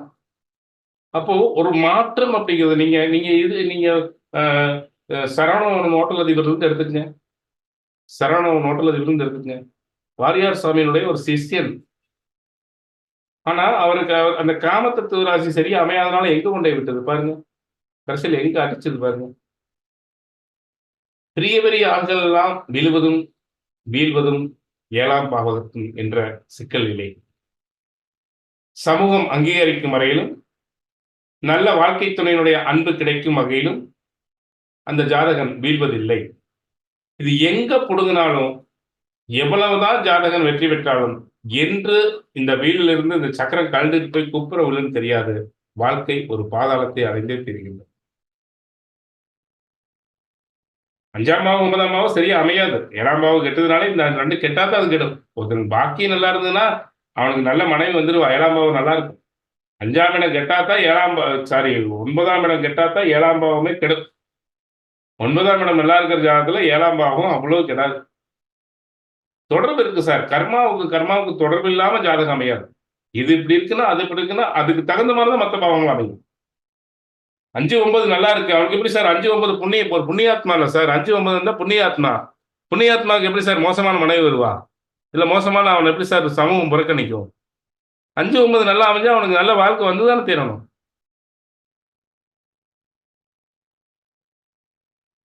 அப்போ இந்த 5, 9 நம்ம எதோட கனெக்ட் பண்ணணும்னா, எந்த அளவு வெற்றி மத்தியமா இருக்குதா? 5, 9 30% இருக்குதா, 40% இருக்குதா, 50% இருக்குதா, 60% இருக்குதா, 70% இருக்கா என்ற பர்சன்டேஜ். இதுல எந்த அளவு புண்ணியத்தை சேர்த்து வச்சிருக்கான், எந்த அளவு இறைவனுடைய ஆதரவு உனக்கு இருக்கு. ஆனால் 7ஆம் பாவம் மையப்புள்ளி. 7ஆம் பாவம் கிடக்கூடாது. இதுல ஒரு 5, 9ல 50 மார்க் மீறி வாங்கி போயிட்டானா 7ஆம் பாவம் கிடாது. 40 மார்க் இருக்குது, 35 மார்க் இருக்குது, அப்போ 7ஆம் பாவம் பாதிக்கும். 50 மார்க்கே கூட பாதிப்பு இருக்கும். 60 மார்க் தாண்டி 60, 70, 80, 90 போறவனுக்கு இங்க 7ஆம் பாவம் கிடையாது. 5, 9 லக்னத்துக்கு ஆதாரம். இதைத்தான் சொன்னோம். இது சம்பந்தமான கேள்விகள் நூர் சார். ஐயா கேள்வி இல்ல, சிறப்பு. நாளைக்கு எத்தனை மணிக்கு ரீப்ளே வச்சுக்கீங்க? நாளைக்கு நான் காலையில சொல்றேன் சார். காலையில வாட்ஸ்அப்ல போட்டு விட்டுறேன். நீங்க சொல்லுங்க. நாளைக்கு என்னன்னு போட்டு விட்டுறேன். இப்ப இந்த மாதிரி இந்த மிட் பாயிண்ட் வச்சுக்கிட்டு எல்லாருக்கும் எடுத்துடலாமா? அதாவது எப்படின்னா, நீங்க காலபுருஷ தத்துவத்தை வச்சுட்டு சொல்றீங்க சார். இது எந்த லக்னமா பிறந்தாலும் 1, 7 கனெக்ட் பண்ணி அதுக்கு மிட் பாயிண்ட் ஆன 4ஆம் பாவத்தையும் 10ஆம் பாவத்தையும் முடிச்சீங்கன்னா மற்றதெல்லாம் எப்படி அப்படின்னு வந்துடும். இந்த காலபுருஷ லக்னத்துக்கு தான் இல்ல, அவரவருக்கு அவர் 7ஆம் பாவம். அன்னைக்கு சொன்னீங்க மிட் பாயிண்ட் ராகுவோட மிட் பாயிண்ட்ல புடிச்சீங்கன்னாக்கா இது வந்துரும். ஆமா, அது ராகுக்கு அது மிட் பாயிண்ட்ல. அந்த மிட் பாயிண்ட்ங்கிறது எப்பவுமே சார், மிட் பாயிண்ட் அப்படின்னு என்ன கேட்டீங்கன்னா, ஒரு பூமியினுடைய 360 டிகிரியை 180 பிரிச்சு 180 90 பிரிக்கக்கூடியது ஒரு வட்டத்தினுடைய கோலத்தினுடைய 4 புள்ளிகள். ஒரு வட்டத்திற்கு 4 புள்ளி வச்சீங்கன்னா அந்த 4 புள்ளியும் இணைத்தால் ஒரு வட்டம். இந்த ஒவ்வொரு புள்ளிக்கும் 4 புள்ளிக்கும் தொடர்பு உண்டு அந்த வட்டம் முழுமையாகிறது.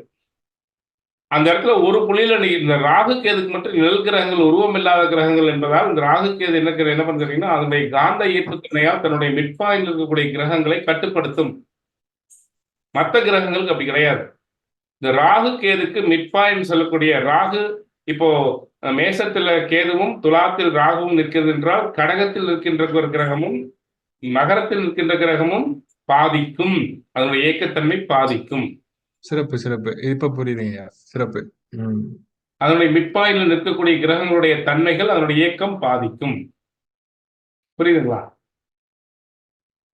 அப்போ இந்த ராகு கேதுக்கு மட்டும் ஏன் இப்படிப்பட்ட தன்மை அப்படின்னா அது உடலற்ற ஒரு என்ன சொல்றது, இப்போ ஒரு உடலற்ற ஒரு சூக்கும கிரகம் அப்படிங்கிறதுனால இந்த சூக்குமமான கிரகத்திற்கு சூக்கும உடலுக்கு ஒரு அதீதமான ஈர்ப்பு சக்தி அப்படிங்கிறது உண்டு. அது அந்த பாவகத்தை கட்டுப்படுத்தும். அதனாலதான் பாம்பு அதுக்கே உருவமா கொடுத்தாங்கன்னா பாம்பு படுத்திருக்கையில் என்ன பண்ணும், வளைஞ்சு நிலைஞ்சு ஒரு படம் போட்டு காமிச்சேன். இந்த பாம்பு இந்த 12 ராசிக்கட்டத்துக்குள்ள படுத்திருக்குதுன்னு பாருங்க. தலை ஒரு பக்கம், வால் ஒரு பக்கம், முண்டம் ஒரு பக்கம், தோல் இந்த பக்கம் ஒரு பக்கம், அந்த பக்கம் 12 ராசியில் கிட்டத்தட்ட 10 ராசியில் அதனுடைய உடம்பு பற்றும். அப்ப ராகு கேதுக்கு மட்டும் அதிகமான ராசிகளை கட்டுப்படுத்தக்கூடிய தன்மை அப்படிங்கிறது உண்டு. எப்பவுமே சூக்குமத்துக்கு அதிக சக்தி. சார் இப்ப நம்மளை கண்டாதான் பயப்படுறாங்களா சார்? குருணி சார், உடம்போட இருக்கிற மனுஷனுக்கு கண்டு பயப்படுறாங்களா? பாம்பை கண்டு பயப்படுறாங்க. இன்னொன்னு சொல்றேன் கேளுங்க, செத்து போனா பேய கண்டு கண்டிப்பா பயப்படுறாங்க சார். நாம தானே சார் பேயா வரோம், ஆனா நம்மளை கண்டு பயப்படுறோம் சார். நம்ம தோல் மீதும் மார் மீதும் போட்டு வளர்த்த பையன் நாம செத்து போய் ஆவியா வரணும்னு வச்சுக்கோங்க, முன்னாடி வளர்ந்து எத்தனை கட்டுவான், எங்க அப்பா உள்ளுக்கு வரக்கூடாதுன்னு. அப்படியே போயிருப்பா, என் கண்ணுல தெரிய வேண்டாமா. உண்டா இல்லையா சார்? உண்மை சார், உண்மை. ஏன் இந்த சூக்கும சரீரத்துக்கு அவ்வளவு அத்தனை பேச்சு பேசுறவன், அதாவது அப்ப முன்னாடி அத்தனை பேச்சு எடுத்து பேசுறவன் அப்பா ஆவியா வந்திருந்தாருன்னா இவனால பேச்சு வராது. அப்படியே அமுத்திக்கிச்சு என்னால பேச முடியுமா? ஏன்? சூக்கும உடலுக்கு ஆற்றல் அதிகம். அது நினைச்ச மாத்திரத்துல அத்தனையும் செய்யும். அதனாலதான் சூக்கும சரீரத்தை பத்தி நம்ம படிச்சோம். ராகு கேதுக்கு மற்ற 9 கிரகங்களிலே இந்த ராகு கேது, ராகு கடைசியில பலமாறுற கேது தான். இந்த 7 கிரகங்களை விட அதிக பலமானவங்க யாருன்னா ராகு கேது. ஏன்னா சூக்கும சரீரம் அப்படிங்கிறனால ஒரு இட பெயர்ஞ்ச மாதிரி இருக்கிறது சொல்றோம்ல, ஒன்றை இன்னொன்றாக மாற்றக்கூடிய தன்மை ராகு கேதுக்கு உண்டு. மற்ற கிரகங்களுக்கு கிடையாது. மற்ற கிரகங்களுக்கு அதனுடைய தன்மை கலந்து வரும். சுக்கிரன் சனி சேர்க்கை, சுக்கிரனும் சனியும், சுக்கிரனுடைய தன்மையும் சனியுடைய தன்மையும் கலந்து பேசுவான். டோட்டலா அவனுடைய இயல்பான தன்மையை ஆஃப் பண்றது யாருன்னா ராகு கேது தான். இயல்பான தன்மையை பாம்பை பார்த்தா என்ன வேணும் சார்? பாம்பு ஊறிட்டு வருது, பாம்பை பார்த்துட்டோம், நாகம் படம் எடுத்து முன்னாடி நிக்குது, நீங்க சுத்தமா ஆப்பாயிருவீங்களா? அதே மாதிரி ஒரு பேயை பார்த்தா என்ன சார் பண்ணுவோம்? நம்ம செயல்பட முடியாதா? இந்த சூக்கும சரீரம் சொல்லுகின்ற இந்த கிரகத்திற்கு பலம் அதிகம். இது ஒரு கிரகத்தை டோட்டலா ஆஃப் பண்ணி தன் தன்மையை கொண்டே செலுத்தி, அதனால பேய் பிடிச்சவன் நான் 6 வந்திருக்குன்னு தெரியுமா, ராக்காய் வந்திருக்கு அப்படின்னா ராக்காய் அங்க நிக்குது, யோசிச்சு பாருங்க. தன் தன்மையை முழுமையாக மாற்றி வேற ஒரு தன்மைக்கு அந்த ஒரு கிரகத்தை மாற்றக்கூடிய தன்மை ராகு கேதுக்கு மட்டுமே உண்டு என்று சொல்லி, சந்தேகம் இருந்தால் கேளுங்க. நம்ம கிளாஸ் முடிக்கக்கூடிய நேரத்துக்கு வந்துட்டோம். அடுத்து யாரு? ஜெய் சுகந்தி மேம்.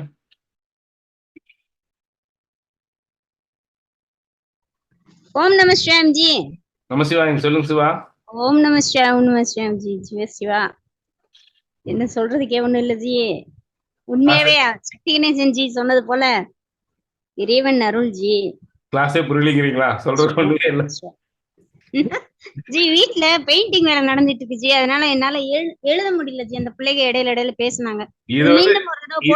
இது கட்டாயம் போடுவோம். இது ஸ்பெஷல் கிளாஸ் அன்னைக்கு போட்டோம். இது சும்மா இன்னைக்கு வருஷம் பிறப்புனால ஒரு முக்கியமான டாபிக் கொடுக்கறதுக்காக போட்டோம். மீண்டும் போடுவோம். அஸ்து ஜி. நான் எழுதல ஜி. சரி, நல்லா இருந்ததா? ரொம்ப அருமை ஜி. அதே மாதிரி அந்த நோய்க்கானது நம்ம 100 ஜியோட நீங்க பேசுனதை நான் எழுதுனேன் ஜி. இன்னைக்குதான் சிவசிவா கேட்கறது 2 போது அந்த அளவுக்கு இல்ல ஜி. எழுதும் போது அந்த நோட்ஸ் எடுக்கும் போது ஓம் நம சிவாயன்ஜி அவ்வளோ நன்றி ஓம் நம நன்றி நன்றி. அடுத்து சசி சொல்லுங்க.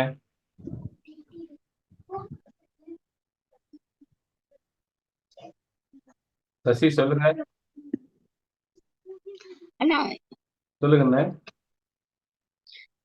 இப்ப நீங்க சொல்றது 1, 5, 9 எல்லாத்துலயுமே பாவ கிரகங்கள் தொடர்பு இருந்தா 1, 5, 9 எல்லாத்துலயுமே பாவகிரகங்கள் தொடர்பு இருக்கும்போது லக்னபாவமாகிய ஆத்மா இயங்குறதுலையும் தடை இருக்கும். லக்னமாகிய ஆத்மாவும் அதனுடைய இயக்கமும் பாதிக்கப்படும். 5ஆம் பாவம் 9ஆம் பாவத்தில் தடை பாவகிரகங்கள் நிற்கும் போது பூர்வ புண்ணியம் அவருக்கு குறைஞ்சிருச்சு. பூர்வ புண்ணியம் செயல்படாது.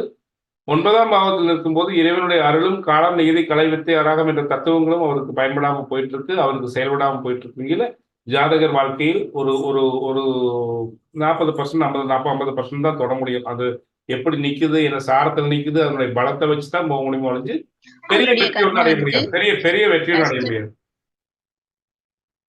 ம். புரியுதா ஒண்ணு? அவரோட வாழ்க்கை பிரச்சனைகளா தான் இருக்குமா? பிரச்சனைகள் கட்டாயம் இருக்கு. ஜாதகருடைய இயக்கத்திலே, ஜாதகருடைய செயல்பாட்டிலே, ஜாதகருடைய ஆத்ம பலத்திலே, ஜாதகருடைய வெற்றியிலே அவர் அவர் அவர் நோக்கி பயணிக்கக்கூடிய பாதையிலே பல சிரமங்களை தாண்டி பயணிப்பார். புரியுதா ஆனா ஒண்ணு? போராடும் போது வெற்றி கிடைக்குங்களா? கண்ணா, அதுதான் அந்த கிரகத்தினுடைய பலத்தை வச்சு நம்ம அவர் எவ்வளவு போராட போறார், அந்த ஆத்ம லக்னாதிபதி எவ்வளவு பலமா இருக்கிறான், அதை வச்சு எவ்வளவு போராட போறாருன்னு நம்ம நிர்ணயிச்சுதான் அவர் இவ்வளவு வெற்றி அடைவார்னு சொல்ல முடியும். சுத்தமா ஊத்திச்சுன்னு சொல்ல முடியாது. சுத்தமா அந்த பாவகத்திலே பாவகிரகம் இருந்து அந்த பாவகாதிபதியும் அந்த ஸ்தானாதிபதியும் கெட்டு போய் அந்த பாவகத்தை சுபகிரகங்களும் பார்க்காம இருந்து சுத்தமா கெட்டு போயிட்டா ஜாதகர் அது ஒண்ணுமே இல்லை, செயல்பட மாட்டார். புரியுதா கண்ணு? ஆனா நம்ம நடைமுறையில பார்க்கும்போது நிறைய பாவ கிரகங்களோட தொடர்பு தான் இருக்கு. இல்ல எல்லா ஜாதகங்களும் அப்படிதான் இருக்குமா? இல்ல இல்ல புண்ணிய ஜாதகங்கள்னு புண்ணிய இருக்கு. ஜாதகம் இருக்கு, அது நிறைய இருக்கு புண்ணிய ஜாதகம். நம்ம எல்லாமே இந்த 5ஆம் இடம் கெட்டதுக்கு காரணம் என்ன, மூதாதையருக்கு செய்ய வேண்டிய திதி தர்ப்பணம் எல்லாம் ஒழுங்கா செய்யாதனாலதான் 5ஆம் இடம் எல்லாத்துக்கும் உதவுச்சு. நம்ம 5ஆம் இடம் பெரும் பகுதி இன்னைக்கு பூர்வீகத்துல வாழ முடியலன்னா பூர்வீகத்துல முன்னோர்களுக்கு செய்ய வேண்டிய திதி தர்ப்பணம் ஒழுங்கா செய்யல, தாய் தந்தையை பார்க்கல. இந்த 5ஆம் இடம் பூர்வ புண்ணிய ஸ்தானம் நிறைய பேர்த்துக்கு போயிடுச்சு. இப்போ ஒரு 10 ஜாதகம் பார்த்தோம்னா அதுல 8 ஜாதகம் இந்த மாதிரி பாவ கிரகங்கள் தொடர்பு இருக்கு. இருக்குதுன்னு அதுல அந்த பாவகாதிபதி பலம் பெற்றா அது வேற. அது எவ்வளவு அந்த பாவகரங்களை அதை கட்டுப்படுத்த முடியும் அப்படிங்கிறது இருக்கு. அதாவது நாம எப்ப செயல்படாத போவோம்.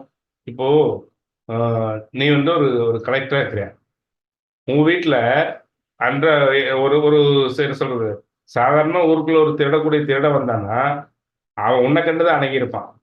கலெக்டர் வீடு பயந்து கிடப்பான். நீ கலெக்டர், உனக்கு பவர் இருக்கு. நீ அந்த இடத்துல ஒரு ஒரு ஒரு பயம் ஒரு செயல்பாட்டினுடைய வேகம் கொஞ்சம் குறைமை ஒழிஞ்சு, ஆனா ஒன்றும் பண்ண முடியாது. அந்த ஸ்தானாதிபதி வளர்த்திருக்கையில பாவகிரகங்களே நின்னாலும் நீ பிறந்த ஊர்ல நீ பூர்வீகத்துல வெற்றி பெற முடியாது. பூர்வீகத்துக்கு வெளியே போனா பொழைச்சிக்கலாம், அந்த இடத்துல இயங்க முடியாது. இப்போ ராகு அஞ்சல் நிக்குதுன்னு வச்சுக்கோ, அப்போ பாம்பு நிக்குது, பாம்பு நின்ற இடத்துல அந்த பாம்போட எல்லாம் பார்த்துட்டு நீ அந்த இடத்துல இயங்க முடியாது. அந்த இடத்துல உனக்கு எந்த ஒரு புகழோ வெற்றியோ கிடைக்காது. அந்த இடத்துக்கு நீ வெளியே போனா பொழைச்சிக்கலாம். ஆனா 5ஆம் அதிபதியே கெட்டு போயிட்டானா அது சுத்தமா முடிஞ்சுதே.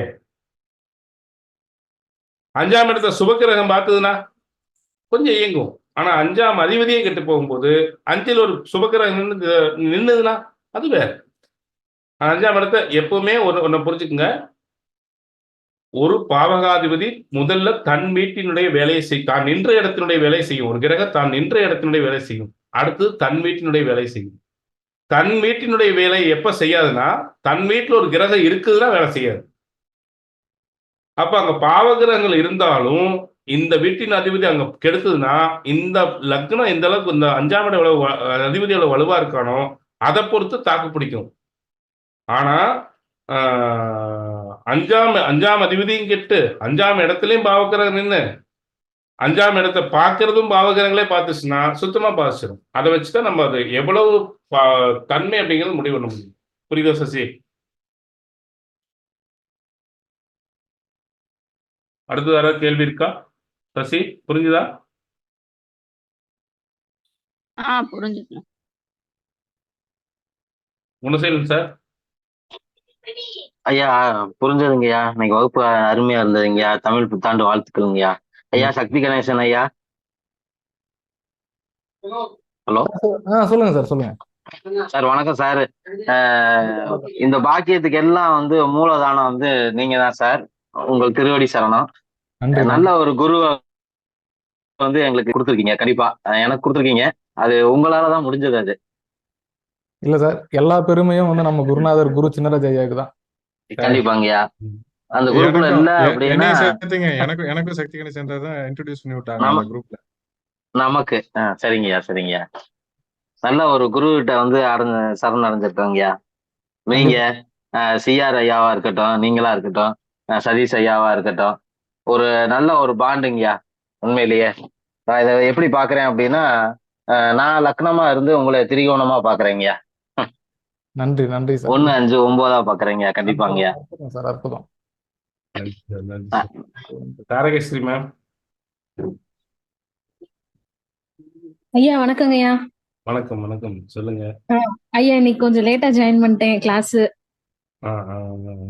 ரீடெலிகாஸ்ட் பண்ணுங்கய்யா இது ப்ளீஸ். கட்டாயம் உண்டு, கட்டாயம் உண்டு, கட்டாயம் உண்டு. நூர் சார். ஐயா சொல்லுங்க. அதான் உங்களுக்கு வந்து நாளைக்கு நான் அறிவிச்சிடுறேன். என்னைக்கு அந்த மறுபடியும் சொல்லுங்க. பண்ற என்னைக்கு நாளைக்கு அறிவிச்சிடுறேன். நன்றி நன்றி நன்றி. நந்தகுமார் சார். சார்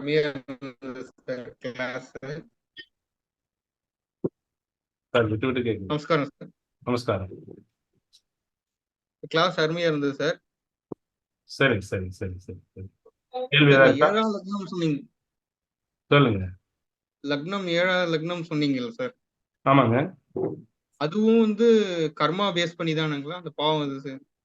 ஆமா, 7ஆம் பாவம் கர்மா பேஸ் பண்ணி தான். 9ஆம் பாவத்துல பாக்கியத்தை வச்சு தான் அவனுக்கு கொடுக்கணும் என்ன இருக்கு அப்படிங்கிறது 7ஆம் பாவம். அதனாலதான் 9ஆம் பாவம் இயக்கிறது முதல் காமத்துக்கு ராசியான 3ஆம் பாவத்தை. 3ஆம் பாவம் அப்புறம் 3ஆம் பாவத்து திரிகோண பாவமானது எது? 7ஆம் பாவம் 11ஆம் பாவம். பாக்கி அவனுக்கு இருந்தாதான் நல்ல மனைவி அமைவா. பாக்கி இருந்தாதான் அவன் வந்து வாழ்க்கையில ஒரு சமூகத்துல அந்தஸ்து பெற முடியும், புகழ் பெற முடியும். இதெல்லாம் 9ஆம் பாவம் தான் குறிக்குது. எந்த அளவு வெற்றிங்கிறது 5ஆம் பாவம் குறிக்குது. முதல்ல இதுல என்ட்ரி ஆகணும்னாலே 9ஆம் பாவம் நல்லா இருக்கும். கர்மா வச்சுதான் ஒரு 7ஆம் பாவம் அமைதியில கர்மா வச்சுதான். சரி சரி. வாழ்க்கை சார், நமக்கு நம்ம எவ்வளவு வாழ்க்கை துணை நமக்கு மோசமா இருக்கு. இல்ல நான் அந்த ஊர் நம்ம இருக்கிற ஊர்ல நம்மள எவனுமே மனசனா கூட மதிக்கல, ஏத்துக்கலன்னு வச்சுக்கோங்க. நீங்க என்ன ஆட்டம் போட்டு அங்க என்ன பிரயோஜனம்? நம்ம என்னதான் பவர் காட்டி என்ன பிரயோஜனம்? நம்ம என்னதான் செயல் செஞ்சு என்ன பிரயோஜனம்? யார் நம்மளை ஏத்துக்க போறா? ஒண்ணு நம்ம நிக்கின்ற இடம், நம்ம மைக் பிடிச்சி பேசுறோம், அங்க இருக்கிற எல்லாம் நமக்கு என்ன சொல்ற, நம்ம கருத்துக்கு எதிரானவனும் இல்ல வந்து நம்மளை மதிக்காதவனும், நம்மளை சட்டைவனாதவனும், இல்ல நம்ம பேச்சு புரியாதவனும் அங்க இருக்கிறான். அந்த இடத்துல நீங்க பேசி என்ன பிரயோஜனம்? பேசுறது வேஸ்ட். அதே மாதிரிதான் வாழ்க்கை துறை நம்மளை புரிஞ்சுக்கல அப்படின்னா ஒரு பிரயோஜனம் இல்லை. நம்ம வாழ்க்கையில எவ்வளவுதான் வெற்றி பெற்றாலும் கூட வெற்றி பெற முடியாது சார். அதுவே நம்ம இழுத்து இழுத்து கீழே கொடுத்துரும். உணர்வுள்ள மனிதனா இருந்தா அவனால செயல்படவே முடியாது. இழுத்து இழுத்து அவன் கீழே கொண்டு வந்துடும். இதுதான் மிகப்பெரிய கஷ்டம். அதனாலதான் 1, 7 நான் பேசிக்கா சொல்றேன். 7ஆம் பாவத்தை ஒரு எடுத்துக்கிற காரணமே அதுதான் சார். சரி சார், நிறைவு பண்ணிக்கலாம். மீண்டும் அடுத்த முறை சந்திப்போம். நாளைக்கு வந்து நான் ரீக்ளாஸ் என்னன்னு சொல்றேன், அது போட்டுக்கலாம். மீண்டும் அடுத்த வாரம் நம்ம ஒரு பெரிய கிளாஸா 2 மணி நேரம் போடுவோம். ஒன்றும் பிரச்சனை இல்லை, சிறப்பாக பண்ணுவோம். எல்லாரும் இந்த தமிழ் புத்தாண்டு நாளில் எல்லா நலன்களும் பெற்று சிறப்பாக வாழ வேண்டும். குருவர்களும் திருவர்களும் இல்லாமல் இறைவனுடைய அருளும் நம்ம எல்லாம் இன்னைக்கு நான் கிளாஸ் எடுக்கிறேன்னா அதுக்கு நம்முடைய குருநாதர் திண்டுக்கல் சிந்தாஜி ஐயா தான் காரணம். அவருடைய அருள், அவருடைய தன்மை, அவருடைய அன்பு, யாருக்கும் நல்ல குரு கிடைத்தால், அதான் சொல்றேன் 9ஆம் பாவம் குரு. 9ஆம் பாவம் ஒருத்தனுக்கு 9 ஆசீர்வாதம் பண்ணிட்டா எல்லாம் வரும் சார். ஆனா 7ஆம் பாவம் அவன் வாழ்றனுடைய நிறைவை சொல்லும். இவ்வளவுதான் 9ஆம் பாவம் எல்லாம் கொடுத்துட்டாலும் இடையில ஒரு குரு வந்து ஆசீர்வாதம் பண்ணிட்டாலும் வாழ்க்கை துணை அப்படிங்கிறது ஒரு முக்கியமான அங்கம். அதுதான் அது வந்து இயல்பாக நல்லா அமையணும். அதுதான் விஷயம் அப்படிங்கிறது சொல்றேன். இப்போ அப்படிப்பட்ட ஒரு நல்ல குருநாதர் நமக்கு கிடைச்சது மிகப்பெரிய பாக்கியம். அவருடைய திருவடியை வணங்கி நம்ம நிகழ்ச்சிக்கு சிறப்பு விருந்தினராக, நம்முடைய சிறப்பு விருந்தினர் சொல்ல முடியாது, என்ன சொல்றது, என்னுடைய உயிர் நண்பராக, அதை எப்படி சொல்றதுன்னு தெரியல. இன்னைக்கு நான் இந்த லிங்க் வந்து இதான் ஒண்ணே சார், என்ன லிங்க் இருக்கு சார், அதை நீங்க எடுத்துட்டு பண்ணுங்க சார்னு சொல்லக்கூடிய ஒரு ஆத்மார்த்தமான உத்தமமான ஒரு நல்ல நண்பர். என்றுமே அவருடைய அன்பு கடன்பட்டவன். அப்படிப்பட்ட நண்பர் இன்னைக்கு சத்யகணேசன் வந்திருக்காரு. பெரும் பாக்கியம் அப்படின்னு நினைச்சிட்டு இதோட நம்ம கிளாஸ் முடிச்சுக்கலாம். மண்ணில் நல்ல வண்ணம் வாழலாம் வைக்கிலும் எண்ணில் நல்கதிக்கு யாதும் ஒரு குறைவில்லாமல் அனைவரும் எல்லா நலன்களும் பெற்று சிறப்புடன் வாழ வேண்டும் என்று இறைவனை பிரார்த்தனை செய்து நிறைவு செய்கிறோம். நன்றி வணக்கம். குருவே சொன்னாங்க. ஓம் நம சிவாயம் ஜி. நன்றி சிவா. நன்றி சிவா.